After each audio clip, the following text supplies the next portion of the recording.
Muito bem, estamos aqui de volta para mais uma lição do curso História da Igreja, ciclo 2, da ETAD, Escola de Educação Teológica das Assembleias de Deus. Nessa lição 4 de História da Igreja, nós vamos falar de alguns líderes da igreja. Esses líderes surgiram após os apóstolos, são chamados líderes da igreja, ou às vezes, depende do historiador, chama eles de pais da igreja. Vale dizer que aquilo que são chamados de pais da igreja, na verdade, são filhos dos apóstolos na fé, não é? Policarpo, Irineu, Justino, Mártires, esses são filhos e netos dos apóstolos na fé. Vamos então aos líderes da igreja. O historiador britânico Thomas Carlyle, que viveu de 1795 a 1881, disse: a história é a essência de enumerações biográficas, o que é verdade. Mesmo na Bíblia vemos a biografia de alguns homens. Nessa lição, nós vamos ver uma série de biografias, e dessas biografias de vários líderes da igreja do final do século I até meados do século III. Ou seja, vamos cobrir praticamente 200 anos de história nesses líderes. Examinaremos suas ações voltadas ao estabelecimento de uma igreja, e de uma igreja em crescimento, que está sujeita a uma oposição de um império hostil, o Império Romano. Esses líderes enfrentaram circunstâncias incríveis, mas Deus os amparou em suas aflições. Ao estudar sobre esses homens provenientes de tantos lugares e culturas diferentes, você vai passar a valorizar as suas contribuições. Deus abençoou com grande variedade de dons que os ajudaram no desenvolvimento da igreja jovem. Conhecer um pouco daquilo que os nossos antepassados cristãos fizeram o ajudará a entender muitos aspectos da história da igreja. Também ser-lhe-á útil a compreensão de sua própria igreja. Podemos regozijar-nos no fato de Deus usar sempre homens e mulheres consagradas a seu serviço para promover a causa do seu reino. Ao estudar essa lição, que o amado aluno reflita sobre o verdadeiro papel na edificação do reino. Aqui nós vamos tratar os pais, ou os pais pós-apostólicos, os pais da igreja. Falaremos de pelo menos 3. Clemente de Roma, que foi um pastor dedicado, Inácio, que foi um mártir e voluntário, e Policarpo, e o seu vínculo com os apóstolos. Depois trataremos, nesse segundo período, dos apologistas, e vamos mencionar pelo menos 3 apologistas aqui, 4 na verdade. Justino Mártir, que foi um hábil defensor, Aristides, outro apologista, Atenógoras e Taciano. Falaremos desses 4 apologistas: Justino Mártir, Aristides, Atenógoras e Taciano. E depois vamos falar de alguns gigantes na liderança. Entre eles, vamos mencionar também 4. Irineu, um polemista ativo. Tertuliano, que é chamado pai da teologia latina. Cipriano, que é considerado pai do episcopado. E Orígenes, que é um estudioso e mestre. Alguns até atribuem algumas heresias a Orígenes, não é? Nós vamos então falar desses pais da igreja. Note que entre Clemente, Inácio e Policarpo, depois Justino, Aristides, Atenógoras, Taciano, são 7, mas aqui nós temos 11 praticamente: Irineu, Tertuliano, Cipriano e Orígenes. Esses são os pais da igreja. Vamos ao texto 1, os pais pós-apostólicos. Os patriarcas apostólicos, como Paulo, Pedro e João, escreveram apenas aos cristãos, e temos os seus escritos em um Novo Testamento. As suas cartas tratam de diversos aspectos da vida cristã, abrangendo o final do primeiro século e início do segundo, principalmente nos escritos joaninos. Início desse segundo, houve vários outros líderes eclesiásticos, aos quais podemos chamar de pais apostólicos. Eles também se dirigem exclusivamente aos crentes e apresentamos 3 desses nessa sessão. Falaremos de Clemente de Roma, um pastor dedicado. Sabemos bem pouco acerca da vida de Clemente de Roma.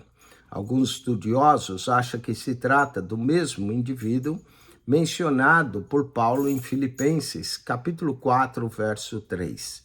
Ele era um líder da igreja em Roma, na época em que escreveu uma longa carta à igreja em Corinto, em torno do ano 97 depois de Cristo.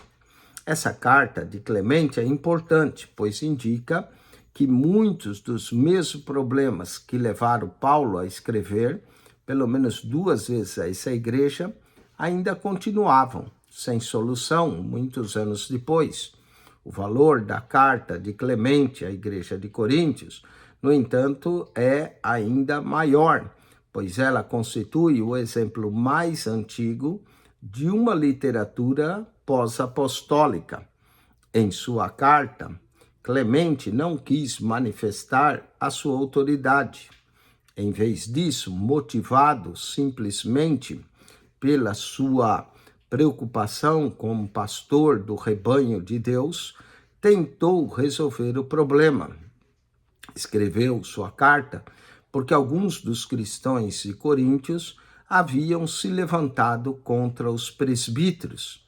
Ele inicia a carta com o pedido de que os coríntios sejam humildes e obedientes. Dá prosseguimento à epístola, indo diretamente à raiz do problema, o orgulho. Clemente cita muitos exemplos, quase 150 deles, do Antigo Testamento, mostrando quais são os resultados da obstinação. Em seu apelo à igreja, Clemente apresentou um caso bem fundamentado em prol da santidade do episcopado. Os próprios apóstolos tinham nomeado presbíteros e diáconos para servirem na liderança da igreja. Seria pecado, argumentou Clemente, remover um homem fiel de seu cargo? Finalmente, Clemente apelou para a unidade cristã e proferiu uma longa oração pedindo ajuda divina na solução do problema. Vamos falar agora de Inácio, um mártir voluntário. Inácio viveu no ano 50 depois de Cristo ao ano 115 depois de Cristo. Ele foi bispo da igreja de Antioquia, na Síria. Foi preso por ser cristão. Isso ocorreu durante a perseguição lançada por Plínio contra os crentes em Bitínia, ao noroeste de Antioquia. Inácio foi levado a Roma, sob guarda armada, e ali foi morto. Embora preso, ele conseguiu escrever por onde passou a várias igrejas e indivíduos. Essas cartas nos proporcionam uma valiosa perspectiva dos problemas e oportunidades enfrentados pela igreja nos primeiros anos após a morte dos apóstolos. Inácio se preocupava com o santo viver e o santo morrer. Ele estava disposto e até ansioso por morrer por Cristo. Em sua carta à igreja em Roma, na qual pedia que não se fizesse nada que pudesse impedir a sua morte como mártir, ele disse: prefiro morrer por Cristo a governar o mundo inteiro. Deixe-me ser comido pelas feras, para que possa, por meio delas, ser coparticipante de Deus. A coragem de Inácio continua sendo uma inspiração para muitos crentes que enfrentam a perseguição. Em suas cartas, Inácio contribuiu com um bom número de ideias novas acerca da organização e da comunidade eclesiástica. Foi o primeiro, por exemplo, a referir-se à igreja como católica, ou seja, e aqui católica ele queria dizer universal, katos ólica, de acordo com o todo, no sentido grego da palavra. Perturbado pelo perigo da divisão e das doutrinas falsas na igreja, Inácio apelou para uma unidade cristã centralizada no episcopado. Ele fez distinção entre as funções de bispo e presbítero, de modo que havia 3 níveis no ministério: o bispo, o presbítero e o diácono. Ele equiparou o papel do bispo à posição de Deus, a dos presbíteros, anciões, ao concílio apostólico, e aos diáconos ao papel de Jesus como ministrante. Esse padrão do ministério tríplice passou a ser universal antes do século III. O bispo se tornou líder incontestável da comunidade cristã.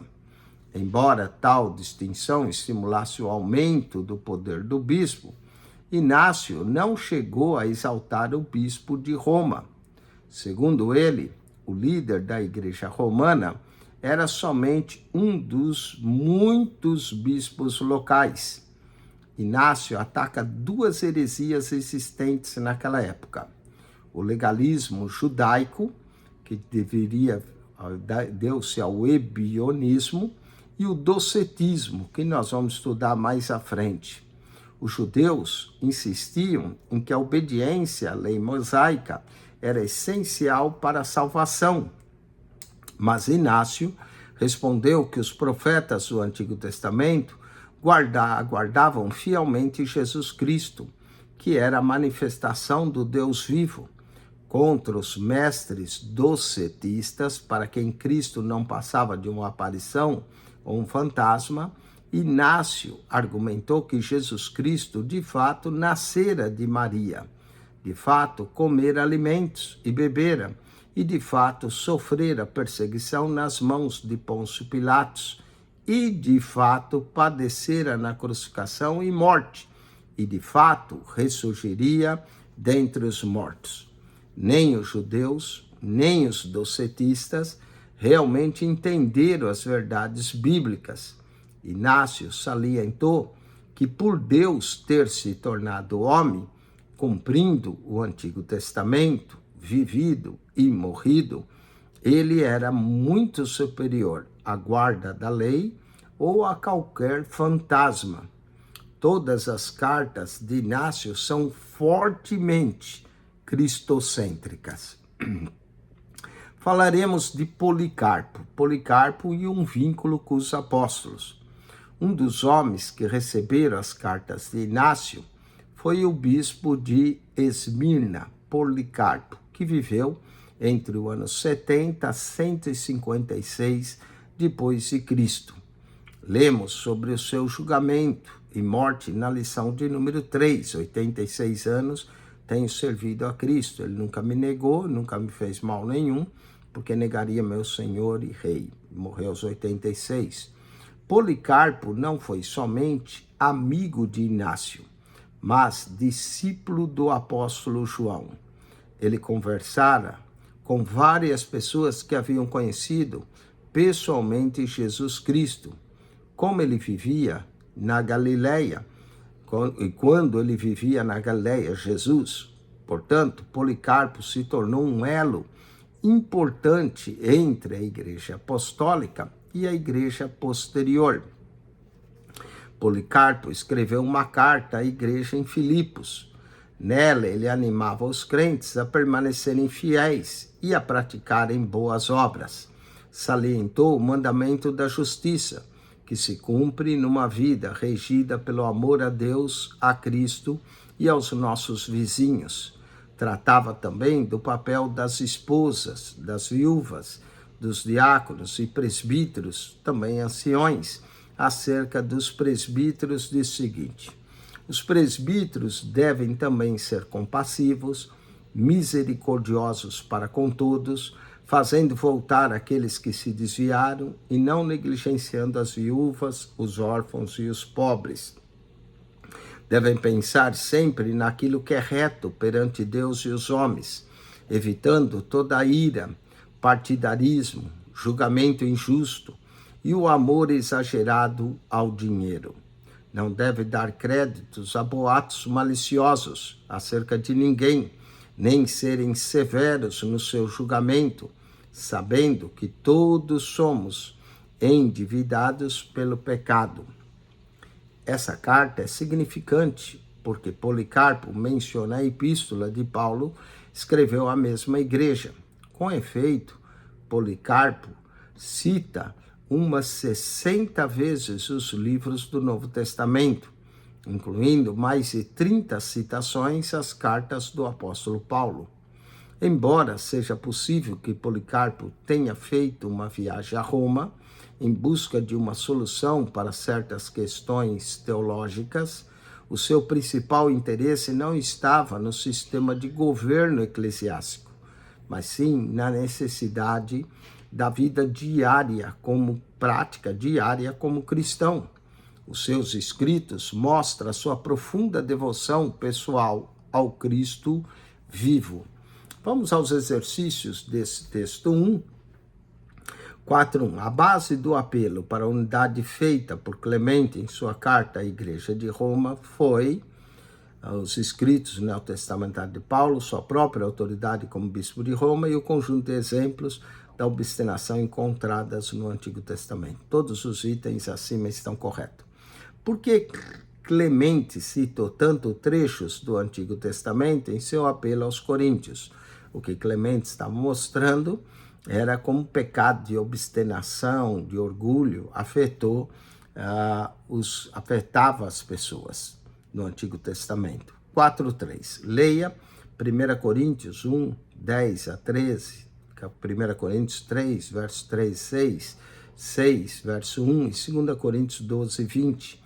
Segundo essa passagem, qual foi um dos problemas mais frequentes mencionados por Paulo? Aqui é a falta de unidade entre os crentes. 4.4. Enumere algumas das características do método de Clemente ao tratar com a igreja de Corinto, que talvez possam ser aplicáveis a algum problema na sua própria igreja. Bom, o método de Clemente era cotar Paulo, mostrar que o problema do pecado é a falta de humildade e o orgulho. 4.5. Associe cada contribuição, coluna A de acordo com a coluna B, ao respectivo líder da igreja. Definiu 3 níveis de ministério. Aqui é Clemente, número 1. Compôs o mais antigo dos escritos pós-apostólicos, novamente Clemente, número 1. Tratou do problema da divisão eclesiástica. Clemente, número 1. Considerava o bispo de Roma como sendo chefe da Igreja Universal, nenhum deles, o 4 aqui, não é? Na verdade, o problema de divisão, quem tratou foram ambos, Clemente e Inácio.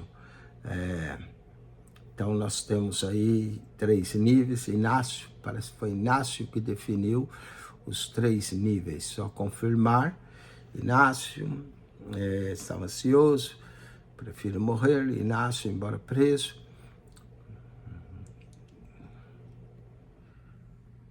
Escreveu as suas cartas. Deixa eu ver aqui. Os 3 níveis. Quem apelou foi... Parece que foi Clemente aqui que escreveu, Muito bem. Escreveu, tal, Clemente. Clemente cita o orgulho.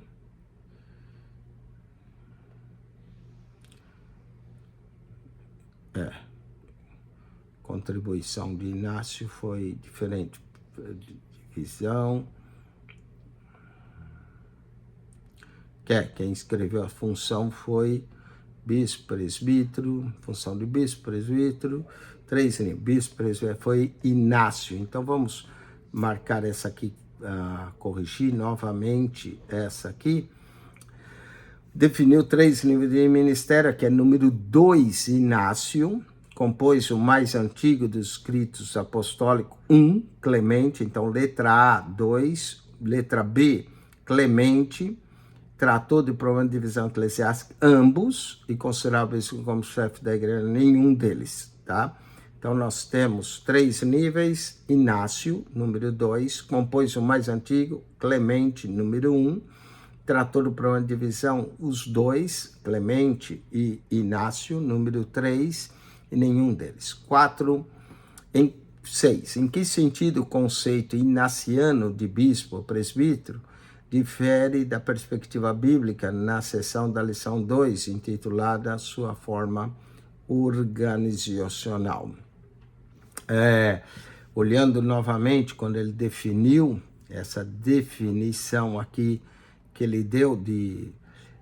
ele equipou o papel de bispo à posição Deus, e isso aí não tem no Novo. E os presbíteros ao concílio apostólico e os diáconos ao papel de Jesus. É isso que ele fez aqui. Enumere 3 contribuições feitas por Inácio à igreja primitiva. Bom, Inácio defendeu a vida prática diária como cristão, organizou um pouco acerca da liderança da igreja, e Inácio combateu tanto o legalismo quanto o docetismo. Suas cartas são bem cristocêntricas, essa é a contribuição que Inácio deu à igreja primitiva. 4.8. Pense bem na definição que Policarpo oferece do papel do líder de uma igreja.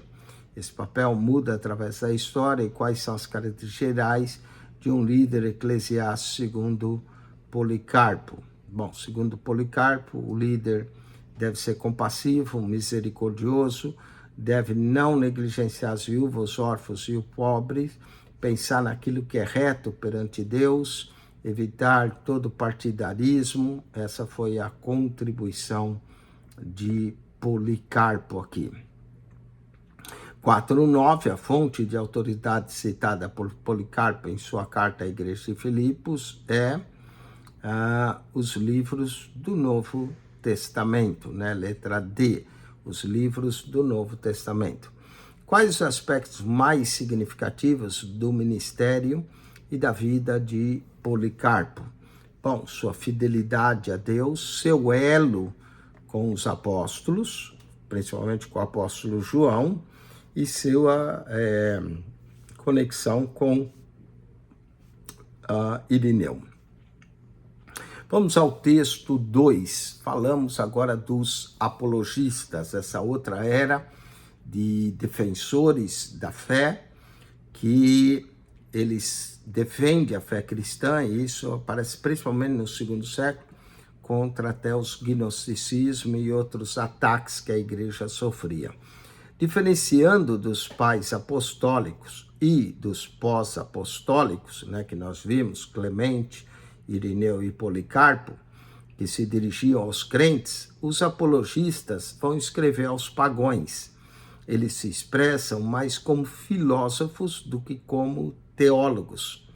Tentavam defender a fé cristã através das explicações e justificativas racionais, com o intuito de neutralizar as acusações absurdas provindas da oposição popular.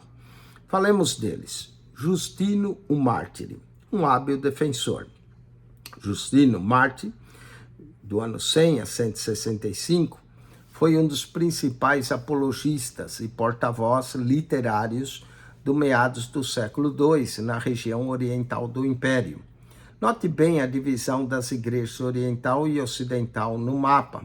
Nascido de pais pagãos, ele foi treinado como filósofo profissional. Justino relatou suas tentativas de encontrar o verdadeiro significado da vida, vagando de um grupo religioso a outro. E é impressionante observar o nível elevado de sua vida cristã e a maneira como enfrentou a morte. Após a sua conversão a Cristo, Justino Mártir tentou aplicar o seu treinamento profissional ao serviço de Deus. Em seus escritos, quis provar que os cristãos não eram ateus nem idólatras. Ele apresentou uma argumentação semelhante à dada por Paulo em Atenas, em Atos, capítulo 17, do verso 16 a 31. Os ídolos, segundo ele, são coisas corruptíveis. Os sacrifícios apenas destroem aquilo que Deus criou. O reino de Deus não é terreno, portanto, a esperança dos cristãos não está na presente ordem das coisas. Justino Mártir ressaltou as profecias do Antigo Testamento, mostrando o seu cumprimento em Cristo, a semelhança da maioria dos apologistas da Igreja Oriental. Ele falava com frequência salvação para os gentios, bem como para os judeus, mediante a morte e ressurreição de Jesus Cristo. Como era também o costume dos apologistas orientais, ele comparou o cristianismo à filosofia pagã, apresentando como sendo a mais antiga, verídica e divina filosofia existente. Em sua tentativa de explicar aos seus contemporâneos aquilo que os cristãos praticavam em segredo, ele nos deixou uma descrição do culto cristão daquela época. As reuniões de domingo eram caracterizadas pela oração, leitura das Sagradas Escrituras, prática de ritos do batismo e da Santa Ceia, ofertas e comunhão. Os novos convertidos eram chamados de catecumenos, que eram obrigados a passar algum tempo, até 3 anos, em oração e jejum para a remissão dos seus pecados passados. Durante esse tempo, eram instruídos na fé. Depois, eram batizados nas águas em nome de Deus Pai, Jesus Cristo e o Espírito Santo. Na Assembleia dos Crentes, após o batismo, eles tomavam do pão consagrado e do vinho misturado com água. Justino proclamou que o pão e o vinho são o verdadeiro corpo e sangue de Jesus encarnado. Essa teoria posteriormente se desenvolveu numa doutrina oficial da Igreja. Justino Mártir não possuía residência fixa, nem cargo eclesiástico. Em sua condição de evangelista, leigo, sentiu-se impulsionado pelo Espírito Santo a falar em nome de Deus usando termos intelectuais compreensíveis aos pensadores da sua época. Os seus esforços no sentido de provar a superioridade do cristianismo a qualquer outras filosofias ou religiões acabaram lhe custando a vida. Ele foi martirizado durante a severa perseguição desencadeada pelo imperador Marco Aurélio, entre o ano 161 a 180 depois de Cristo, que odiava os cristãos. Falemos em mais 3 apologistas, Aristides, Atenógoras e Taciano, que todos eles apologistas. Aristides foi um filósofo cristão da cidade de Atenas, em 140 depois de Cristo. Dirigiu uma apologia ao imperador Antônio Pio. Nela, ele comparou o culto cristão aos cultos caldeu, grego, egípcio e judaico, para comprovar a superioridade da forma cristã de cultuar. Ele descreveu também os costumes e a ética dos crentes em Jesus. Ele escreveu: eles conhecem e confiam em Deus. Não cometem adultério, não mentem, nem roubam aquilo que lhes é emprestado, nem cobiçam. Honram pai e mãe e mostram bondade para com seus semelhantes. Eles julgam de forma reta, apaziguam os seus opressores e quando encontram um desconhecido, eles o recebem. Prosseguiu em sua narrativa descrevendo o cuidado dos cristãos para com seus irmãos, pobres e encarcerados. Atenágoras foi um professor de Atenas que ficou convencido dos seus próprios pecados ao ler as Escrituras. Ele negou a acusação de ateísmo que era lançado contra o cristianismo, insistindo em que os deuses pagãos são apenas uma criação humana. Mostrou também que os cristãos eram inocentes de acusação de incesto e de comerem crianças, e que não deveriam ser castigados por falsas acusações. Em seu discurso aos gregos, Taciano, aluno de Justino Mártir, dirigiu-se a todo o povo. Ele salientou a superioridade do cristianismo sobre a filosofia, a mitologia grega, argumentando que o cristianismo, a partir de Moisés, antecedia a filosofia grega. Vamos agora aos exercícios. Justino Mártir defendeu o cristianismo através do seu argumento,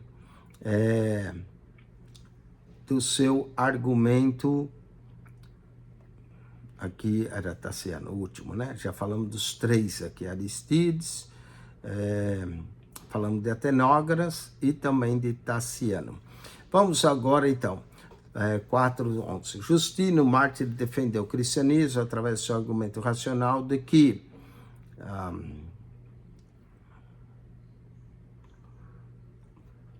letra C, a vida cristã é a mais nobre e abnegada que o estilo de vida pagão. 4:12. A partir de uma perspectiva histórica, é difícil definir o sucesso alcançado por Justino Mártir em suas argumentações intelectuais. Não sabemos se os seus esforços diminuíram a pressão da perseguição cristã, mas mesmo assim, qual foi a vantagem estratégica usada por ele? O que ele usou, né,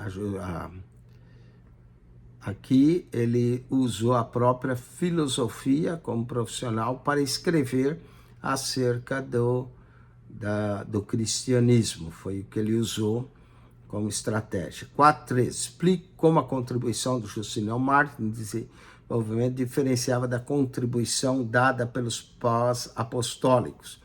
Aqui a contribuição é diferente porque ele escreveu aos pagãos, defendendo a fé cristã, enquanto que os pais pós-apostólicos escreveram aos crentes. 4:14. Quais são as vantagens e desvantagens em dar ao cristianismo uma abordagem apologética?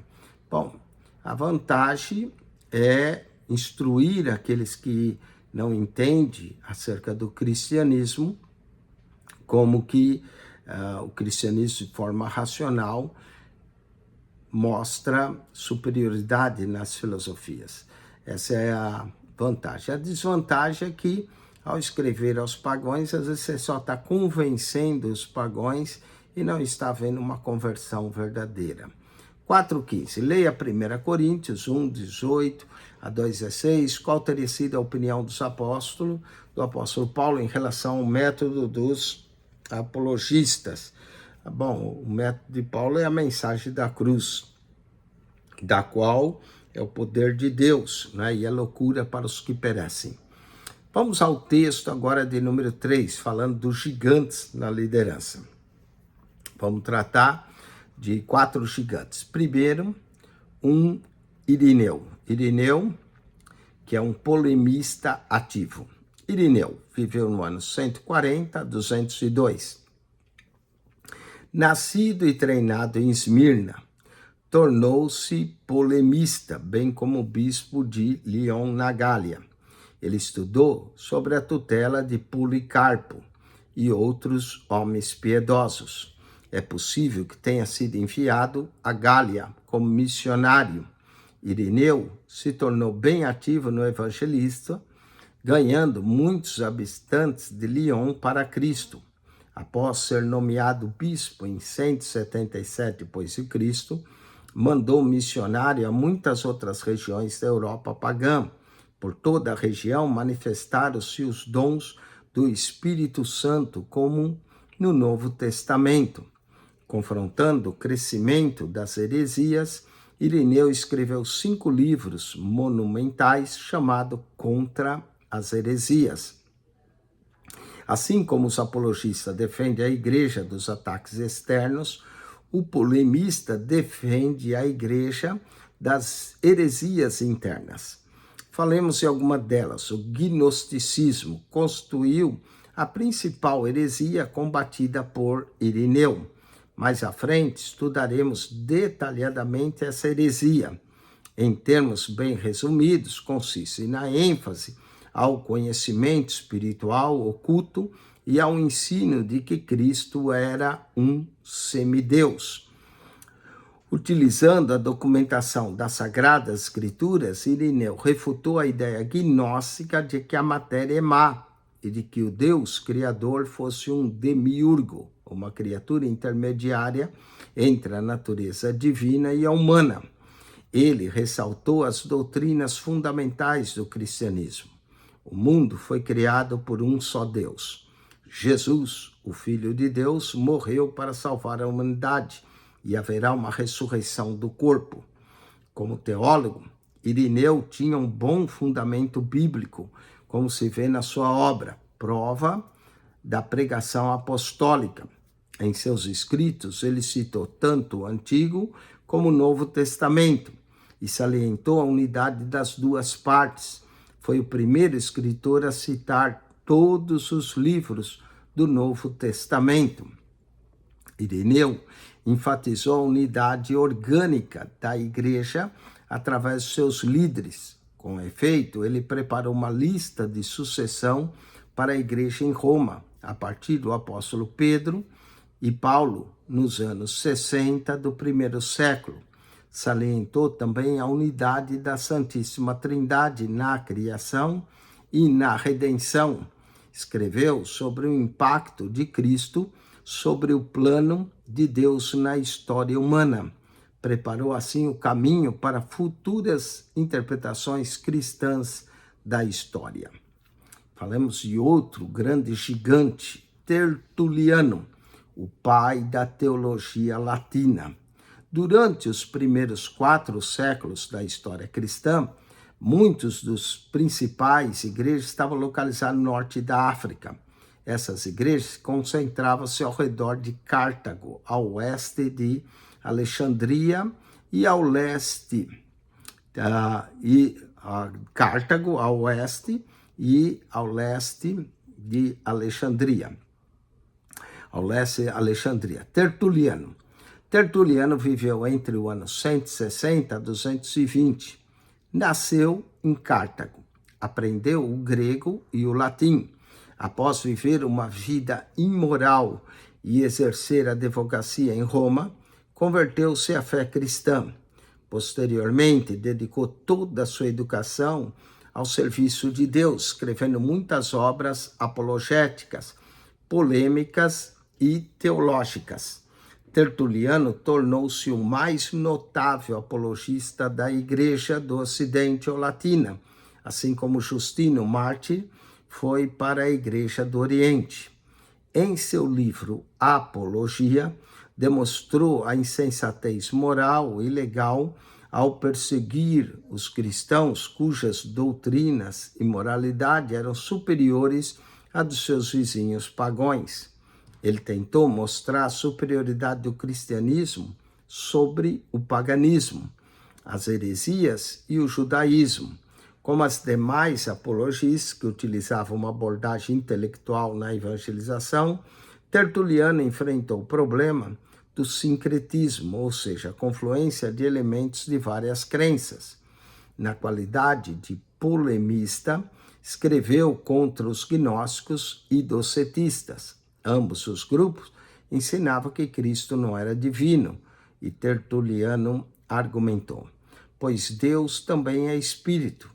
Quando um raio se projeta do Sol, continua sendo uma parte da totalidade, mas o Sol está intrínseco ao raio, porque é um raio de Sol. Também não é uma divisão da substância, mas uma extensão dela. O Espírito vem do Espírito, e Deus vem de Deus, como a luz é iluminada pela luz. A matéria original permanece completa e não diminuída, mesmo quando dela se torna muitas ramificações de sua qualidade. Aquele que procede de Deus é de Deus e filho de Deus, ambos são um. Tertuliano fundou a teologia latina. Dos muitos livros que escreveu em latim, 31 sobreviveram até os nossos dias. Os de maior importância para o desenvolvimento da teologia sistemática são as definições cristológicas e trinitárias que aparecem no livro Contra Práxeas, 215 depois de Cristo. Tertuliano foi o primeiro a empregar os termos trindade e substância para expressar a natureza de Deus e de Cristo. Defendeu a divindade de Cristo ao desenvolver a doutrina da Trindade. Além de outras ênfases nos seus escritos, Tertuliano falou profeticamente contra o crescente mundanismo da igreja. À medida que a igreja ganhava mais aceitação e aumentava o seu número de membros, ela ia atraindo muitos que levavam uma vida bem mundana. Tertuliano chamava por uma vida moral mais rigorosa, livre do teatro e da arena. Ele admoestava as mulheres por seu modo de vestir e os homens por seu envolvimento na política. Embora fosse casado e considerasse o casamento honroso, dizia que o celibato era melhor. Ele foi além dos requisitos bíblicos na sua rigorosa moralidade. À semelhança de Justino Mártir, Tertuliano foi um leigo, motivado por um santo zelo no serviço de Jesus Cristo. Tentou tirar a igreja da sua crescente dependência da máquina eclesiástica, que levava a negligenciar a orientação do Espírito Santo. Como veremos à frente, ele foi uma preocupação central do montanismo. O próprio Tertuliano se tornou montanista em 207 depois de Cristo. Cipriano, um pai episcopado. Como Tertuliano, Cipriano, que viveu do ano 200 a 258 depois de Cristo, nasceu em Cartago. Era filho de um próspero oficial do governo, que lhe custeou uma formação acadêmica grega. Cipriano se converteu a Cristo quando já era adulto, em parte pela influência dos escritos de Tertuliano. Por considerar o celibato e a pobreza como sendo bíblicos, nunca se casou e preferiu distribuir a sua riqueza. Rejeitou toda a literatura, exceto a Bíblia e os livros cristãos. Após 2 anos de crente, foi nomeado bispo de Cartago, 248 a 258, uma promoção que não agradou a algumas pessoas. A perseguição sob o imperador Décio espalhou-se por todo o império em 250 depois de Cristo. Muitos cristãos renunciaram à sua fé e ofereceram sacrifícios ao imperador. Outros pagaram suborno para obter o certificado que indicavam que tinham praticado o sacrifício, mesmo sem fazê-lo. Muitos cristãos recusaram essas saídas e permaneceram confessores da fé em Cristo. Alguns desses morreram por amor a ele. Todos aqueles que cederam à perseguição e se comprometeram com o paganismo foram chamados lapsi, que significa aquele que teve um lapso em sua fé.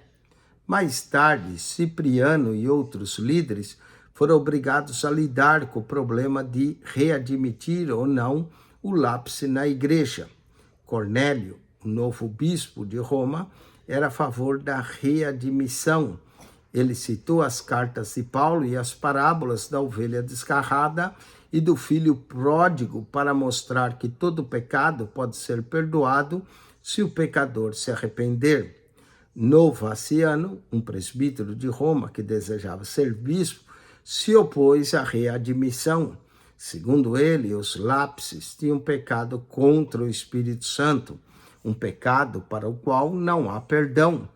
Ele e seus seguidores se separaram da igreja, ficaram sendo um pequeno grupo de rígida moral até os princípios do século VII, espalhados de Roma até a África, Ásia Menor e outras áreas. Cipriano denunciou o rompimento dos novacianos com a igreja. Em primeiro lugar, novaciano foi apenas presbítero, portanto sujeito à autoridade do bispo. Cipriano escreveu a unidade da igreja para dar ênfase à importância da unidade e do lugar do bispo nessa unidade. O bispo era digno de honra especial por ser o representante direto dos apóstolos através da sucessão apostólica. A unidade da igreja dependia da harmonia e igualdade dos bispos que formavam o episcopado. Ele diz que não havia vida espiritual, nem ministério, nem ritual, nem salvação fora da igreja. Não era possível ter Deus como pai sem ter a igreja como mãe. Nos primeiros séculos da igreja, os líderes cristãos não distinguiam com facilidade entre grupos heréticos e grupos separatistas, que divergiam da opinião majoritária. A ênfase cada vez caía mais na necessidade de uma só igreja, com um episcopado unido. Quando, no ano 255 d.C., Estevão, bispo de Roma, apoiou o batismo cristão, fora da tendência majoritária à Igreja Católica, Cipriano se opôs a ele. Cipriano acreditava que os dons espirituais de vida e salvação eram restritos à Igreja Católica. Nessa disputa, Estevão atribuiu a si próprio a autoridade especial derivada de Pedro. Até então, Cipriano tinha atribuído a todos os bispados a sede da autoridade sede de Pedro, mas já havia lançado a semente a fim de tornar Roma o centro da unidade da vida. Por volta do ano 258 d.C., houve outra terrível perseguição contra as igrejas ao norte da África e Cipriano morreu como mártir. Falemos agora desse último gigante aqui, Orígenes, um estudioso e mestre. Aos 18 anos de idade, Orígenes, entre os anos 185 e 254, foi nomeado diretor da escola catética em Alexandria, fundada em 185. Ele dirigiu a escola até 231 d.C., quando foi obrigado a fugir para Cesareia, na Palestina, para escapar da ira do bispo Demétrio. Orígenes é lembrado como o maior estudioso e mais prolífero escritor da igreja primitiva. Mas assim como sua vida foi cheia de controvérsias, os seus escritos também têm sido fonte de controvérsia desde a data da sua composição. Nascido numa família cristã em Alexandria, seu pai fora martirizado. Orígenes se tornou bem zeloso em assuntos da religião. Abandonou o emprego de professor secular e vendeu todos os seus livros clássicos para dedicar-se exclusivamente à religião. Levou uma vida muito simples e ascética, sem luxo, seguindo literalmente as recomendações bíblicas de possuir somente um casaco e andar descalço. Devido ao seu treinamento como estudioso e professor literário, Orígenes começou a estudar o cristianismo a partir das fontes originais. Aprendeu hebraico para estudar o Antigo Testamento. Posteriormente, compilou um volume chamado Hexapla, que continha 6 colunas paralelas do Antigo Testamento no hebraico, uma transliteração em grego, as traduções gregas de Áquila, Símaco e Teodácio, além da Septuaginta. Aproveitando o seu ótimo preparo em filosofia e em cultura grega, Orígenes tentou apresentar o Evangelho de uma forma intelectual que apelasse às pessoas familiarizadas com a mais alta cultura grega. Por isso, expressou a fé cristã em termos da filosofia platônica. Esse fato resultou numa síntese do cristianismo com a cultura grega. Em seu livro De Príncipes, 230 d.C., Orígenes ensinou que Cristo fora eternamente gerado pelo Pai, mas lhe era subordinado por causa de alguns seus ensinamentos. Foi posteriormente condenado pela Igreja. Os sermões e imensos comentários bíblicos elaborados por Orígenes revelam sua tendência de alegorizar boa parte da Bíblia. Ele acreditava que havia 3 níveis de significado nos textos bíblicos. O sentido literal, que ele compara ao corpo físico, a aplicação moral, a alma, e o sentido alegórico ou espiritual. Embora tal alegorização fosse posteriormente fonte de certos problemas, podemos afirmar que Orígenes que introduziu o estudo exegético da Bíblia. Ele morreu devido a ferimentos sofridos durante a perseguição lançada por Décio. Esses líderes da igreja vieram da África, da Europa e Oriente Médio. Eles sacrificaram muitas coisas e alguns morreram por amor a Cristo. Alguns eram bispos e outros zelosos leigos da igreja. Eles defenderam o rebanho do Senhor. Eles afugentaram os inimigos, ganharam novos convertidos à fé e promoveram a unidade da igreja. Sua dedicação à fé cristã constitui um desafio para os crentes através dos séculos, nos provando e estimulando até os dias de hoje. Vamos agora aos exercícios desse texto e a revisão geral. Para combater a heresia, Irineu usava a autoridade, aqui, a autoridade do cargo de bispo, né? O cargo de bispo, Irineu usou. Por que é necessário, do nosso ponto de vista diário, confrontar, Irineu usou das Sagradas Escrituras, letra D. Por que é necessário, do nosso ponto de vista diário, confrontar e refutar as heresias? Porque as heresias são ensinos que introduzem na igreja e acaba desviando as pessoas da verdade. Por isso, 4:18. Cite alguma das contribuições de Irineu para o desenvolvimento da igreja. Então, falando das contribuições de Irineu, foram suas cartas, né, que contribuíram, e ele também foi discípulo de Policarpo, então foi sua grande contribuição à igreja.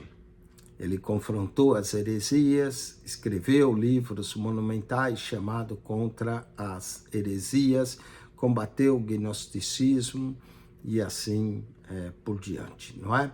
Vamos então, essa foi a contribuição de Irineu. Resuma com suas palavras o que Tertuliano quis dizer em sua argumentação contra os gnósticos e docetistas, não é? Tertuliano foi aquele que combateu, né, os docetistas e os gnósticos, foi um dos mais notáveis apologistas da igreja, e ele, nessa qualidade, ele combateu mostrando que Cristo era divino, aquilo que os gnósticos e docetistas negavam. 4:20. Se fosse explicar a perspectiva bíblica sobre alguma questão levantada por um partido dentro da igreja, estaria agindo como um polemista, letra B. Polemista é aquele que resolve os problemas. Apologista defende os de fora. 4:21. Tertuliano perturbou muitas pessoas com suas pregações sobre assuntos específicos relacionados à conduta, como, por exemplo, o modo de vestir. Quais os perigos para a vida espiritual inerentes a tais pregações?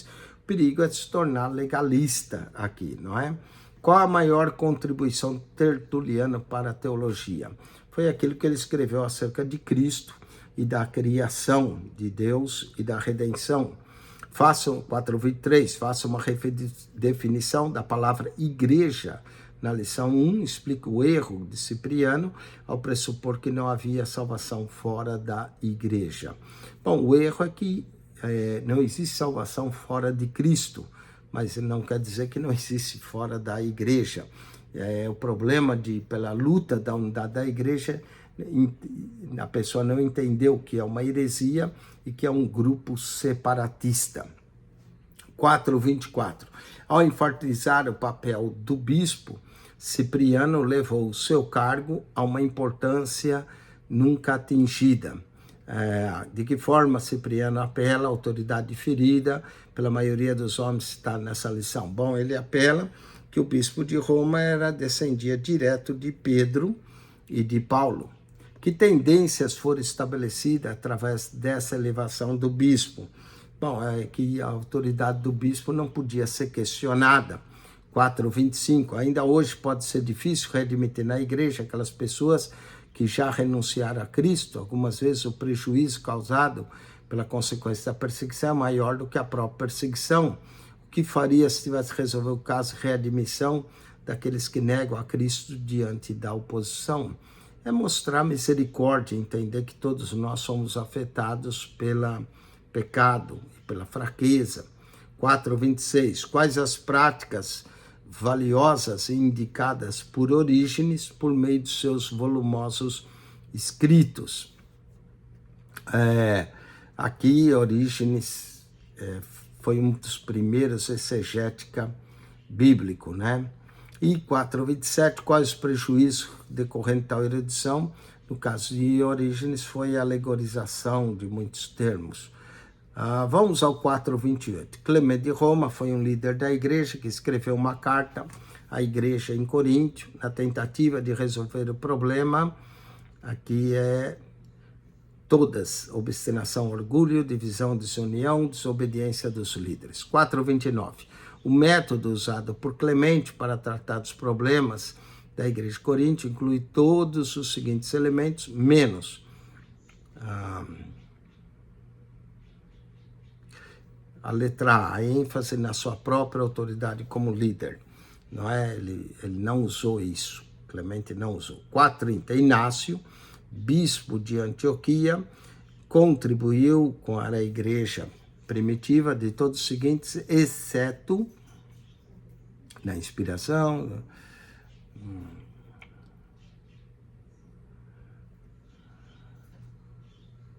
exceto a D, a primeira argumentação em favor da elevação. Ele não fez isso. Letra D, 4:30. Policarpo, o bispo de Esmirna, contribuiu um vínculo entre os apóstolos e a igreja posterior por causa, letra B, ser ele um discípulo do apóstolo João, ser ele um discípulo do apóstolo João. B, Justino, mártir, deferia dos pais apostólicos por,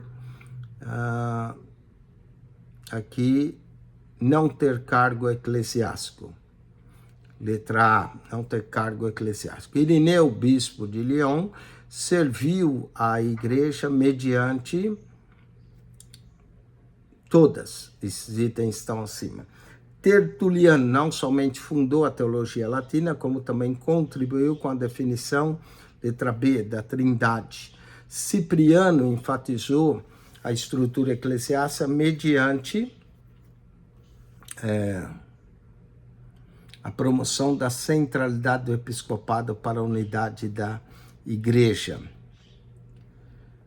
Isso. 4:36, apesar de suas falsas doutrinas, Orígenes contribuiu com valioso material na área, letra C, do estudo bíblico exegético. Vamos agora associar a coluna A de acordo com a coluna B, associa o nome do líder eclesiástico à direita, a sua respectiva contribuição à esquerda. Vamos lá. Evangelizou a Gália e combateu o gnosticismo. Aqui é Irineu, número 5. Fundou a teologia latina e a definição de trindade. Aqui é Tertuliano, número 8. Na B, número 8. Descreveu a adoração da igreja primitiva dos primeiros séculos. Quem é que descreveu essa adoração da igreja primitiva dos primeiros séculos? Aqui foi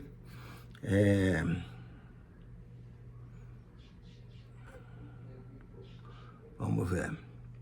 Fortaleceu a estrutura por meio da elevação do episcopado, que foi Cipriano, 2. Vamos deixar essa ser em aberto, depois a gente volta. Introduziu o estudo bíblico exegético, Orígenes, 6. Serviu de vínculo entre a igreja apostólica e a posterior, aqui é Policarpo, número 7. Mostrou genuíno interesse ao tratar o problema de desunião da igreja de Corinto, aqui é Clemente, 1. Introduziu o conceito do ministério tríplice do bispo, presbítero e diácono, que isso aqui é Irineu. Então, aqui sobrou Justino Mártire, né? Por meio da sentiu o vínculo, mostrou genuíno interesse em tratar o problema de desunião, Clemente, já foi. Introduziu o conceito do ministério tríplice, aqui foi Irineu, e o número 4 fortaleceu Cipriano, já falamos. A letra C que faltou, né? Aqui é Inácio. Inácio escreveu a adoração primitiva dos primeiros cristãos, Inácio, número 4. Muito bem. Explica as desvantagens da abordagem intelectual no evangelismo. A desvantagem é que leva só a mente, não pode não haver uma conversão verdadeira. Muito bem, vamos agora ao teste da nossa lição. E no teste, preste atenção, que é o teste 2. E ao estudar esse teste 2, nós vamos fazer uma pequena revisão antes de o aluno fazer a sua prova. Então, preste atenção. Por que os líderes judaicos tornaram-se intolerantes com os evangelistas cristãos durante a época apostólica? Letra D, devido à ênfase dos cristãos na liberdade cristã. E essa liberdade da lei, eles eram rigorosos quanto à lei. Então, devido a número 1, é letra D, devido à ênfase dos cristãos na liberdade. 2. A adoração dos cristãos primitivos diferia do culto romano e judaico por causa de sua fidelidade a um só Deus. Sua fidelidade a um só Deus. 2. Sua fidelidade a um só Deus. 3. Os judeus se sentiam ameaçados pelo... Aqui todas estão corretas. Todas estão corretas. 4. O legado da perseguição inclui o fortalecimento da fé cristã. Na 4 é letra D, o fortalecimento da fé cristã. 5. O modo de vida dos cristãos primitivos atraiu perseguição porque a letra C, somente a alternativa A está incorreta. Somente na alternativa A está incorreta. 5 é C. Alguns cristãos enfrentaram desafios internos como, letra C, divisões doutrinárias. 7. O mártir Policarpo, ao enfrentar a morte, recusou todas aqui. Recusou negar sua fé, afirmar que é Senhor, praticar e ser exilado. Todas estão corretas. 8. As catacumbas eram usadas pelos cristãos para, letra C, as alternativas A e B estão corretas. Culto secreto, esconder da perseguição. 9. Por que a carta de Clemente de Roma, à igreja de Corinto, é considerada importante? Aqui, por ser o exemplo mais antigo da literatura pós-apostólica. Na 9, letra E, ser o exemplo mais antigo. 10. Qual era a principal preocupação de Inácio em suas cartas? Aqui, letra C, a unidade cristã e a santidade no viver e morrer. 11. Qual era a principal diferença entre os apologistas, os pais apostólicos, pós-apostólicos? Vamos lá, letra E, a correta. Na 11, os apologistas escreviam aos crentes, enquanto que os pais apostólicos, pós-apostólicos, se dirigiam aos pagões.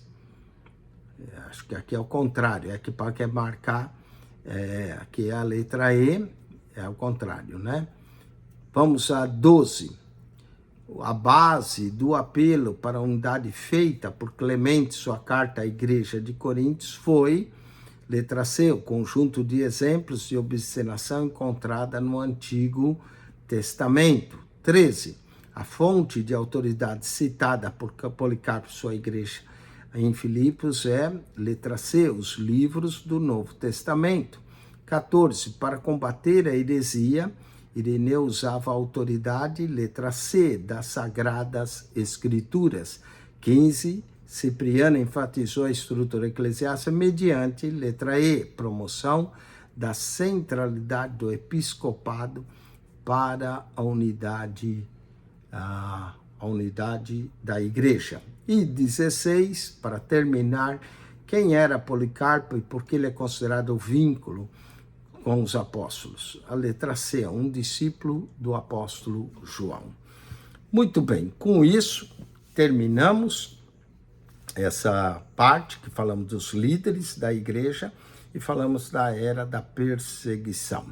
O aluno deve estudar para a próxima semana a lição 5 e 6 do livro História da Igreja. Se você não é aluno e gostaria de ser, entre em contato. Nós vamos dar acesso a você ao livro para que você possa estudar, depois assistir às aulas, responder o questionário, e nós ajudamos nos testes para que você consiga obter sua avaliação, fazendo o teste de forma eletrônica, recebendo a sua avaliação e, posteriormente, ao cumprir todas as matérias, o seu certificado.